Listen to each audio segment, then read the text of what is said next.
تاسو په اوبو کې پی ارتوئ ورته چې خان ته ووایم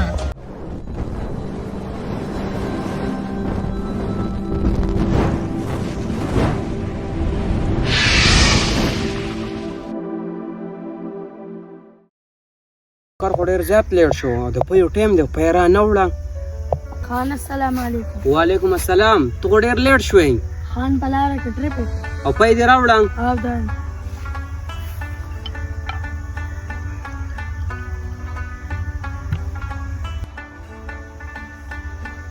د دې پی خوړو خوند شته نه خان ما ته هېڅ پته نشته تاسو چې د کوم ځای نه ټریکه کړې د هغه نه مې راوړم ټیک ته نو خان څه خو شته نه زه دننه لاړم صحیح ده زه ورشم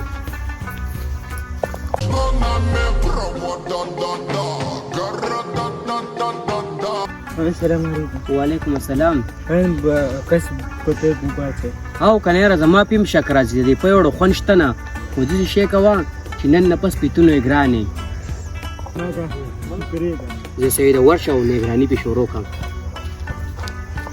خان زمانه څه خبرې یو ګیلاس پای ته وڅښه یو ګیلاس اوبه به ورته پکې واچوم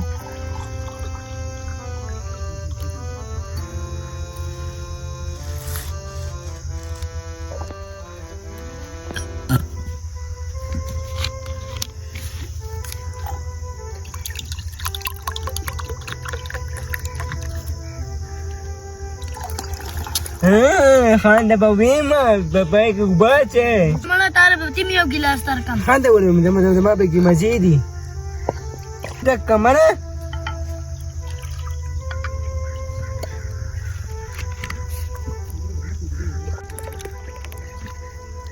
څه خبرې خان سلام علیکم وعلیکم السلام خان پای مې دل راوړه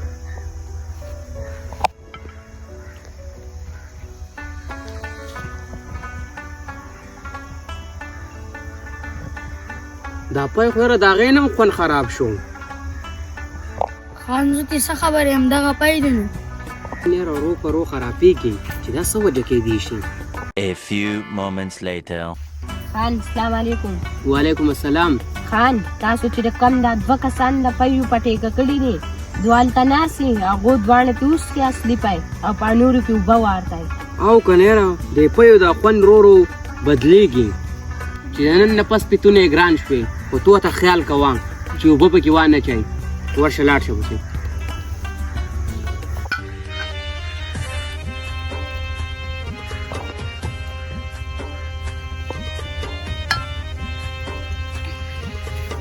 خان دې څه خبرې دي اوس کا حد دی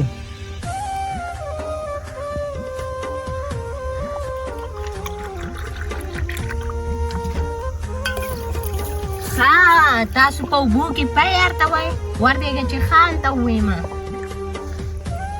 والا مړه ته موسکه خان ته نه خبرېږي چې ماله پی راکوئ که نه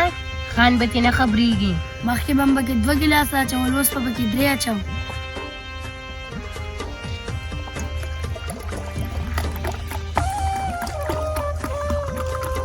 One hour later.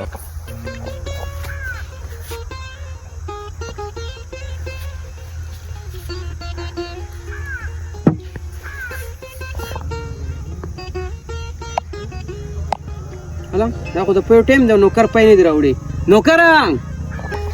جی خان تاسو پی نه دي راوړي پای خو ما راوړی دي تاسو کلي دي کله خان دا زګونه دې م لاندې دي او جیک دې ټول تش کړی زه صحیح دی نو ما بس کلي یم